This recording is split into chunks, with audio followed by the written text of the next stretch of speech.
যেটা সরকার বলছে কোর্টের কাছে, আপনারা বলছেন সরকারের কাছে আক্রমণ করতে কি হবে? এখানে আমরা সরকারের এবং অধিদপ্তরের সম্পূর্ণ অবহেলা দেখতে পাচ্ছি।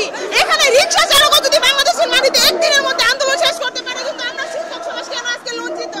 আমরা কিছু বুঝি না। আমাদের আজকের মধ্যে আমাদের মামলা শেষ করে দিয়ে আমাদের যোগ্যতার ব্যবস্থা করে দিন।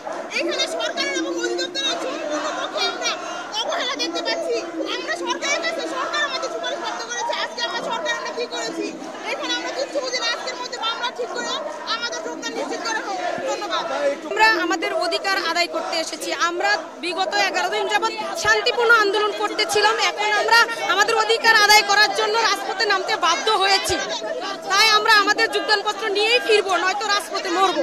দেখেন, আপনারা সবাই অবগত আছেন 6531 জন শিক্ষকের চূড়ান্তভাবে সুপারিশ করে সরকার আমাদের নিয়োগ বাতিল করেছেন। আজকে আমরা অনেকে আমাদের বয়স শেষ, অনেকে চাকরি আবেদনের বয়স শেষ, অনেকে ছোট মানে চাকরি ছেড়েছে, 5 তারিখে জয়েন ছিল। আজ আমরা রাজপথে নেমেছি 12 দিন ধরে। আজ পর্যন্ত সরকারের কোনো কর্মকর্তা পাই নাই, কর্মকর্তা কোনো নিউজ আমরা পাই নাই।